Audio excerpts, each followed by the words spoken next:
मूलक आयन के बारे में स्टडी करने जा रहे हैं। तो यहाँ देखें कि किसी आवेशित परमाणु या परमाणुओं के समूह को हम रेडिकल या मूलक कहते हैं। ठीक है, किसी एटम के ऊपर कोई अगर चार्ज हो, धनात्मक हो या ऋणात्मक हो, या एटम ग्रुप ऑफ एटम्स के बीच परमाणुओं के समूह के ऊपर अगर धनात्मक या ऋणात्मक चार्ज हो तो उनको हम मूलक कहते हैं। मूलक दो प्रकार के होते हैं, क्षारीय या धनात्मक मूलक जिसको बेसिक या पॉजिटिव रेडिकल कहते हैं, और दूसरा अम्लीय या ऋणात्मक मूलक जिसको एसिडिक या नेगेटिव रेडिकल कहते हैं।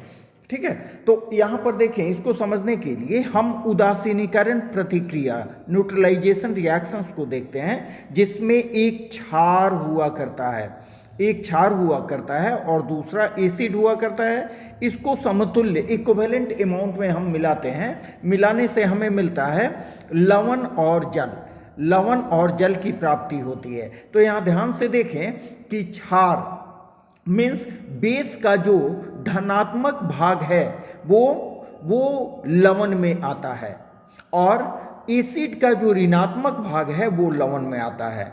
तो जो धनात्मक भाग क्षार से आता है उसको हम लोग बोलते हैं क्षारीय या धनात्मक मूलक। क्षारीय इसलिए क्योंकि क्षार से आता है और इसके ऊपर धनात्मक चिन्ह है, इसलिए धनात्मक भाग मूलक। ठीक है, और यहाँ भी देखें धनात्मक भाग ही आता है।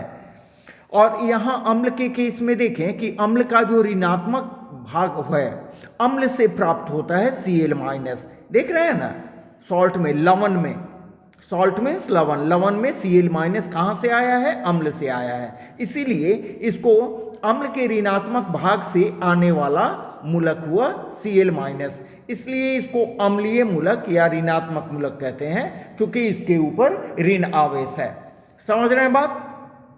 अब देखें यहाँ पर अन्य उदाहरण में, यहाँ पर देखें NH4+ या ग्रुप ऑफ एटम्स है, Ca2+, यहाँ एटम के ऊपर चार्ज है, Al3+ एटम के ऊपर चार्ज है, यहाँ NO3- ग्रुप ऑफ एटम्स के ऊपर चार्ज है। इधर ये दोनों में भी CO3 PO4 के ऊपर क्रमशः -2 -3 है, जबकि Cl और O के ऊपर -1 -2 चार्ज है।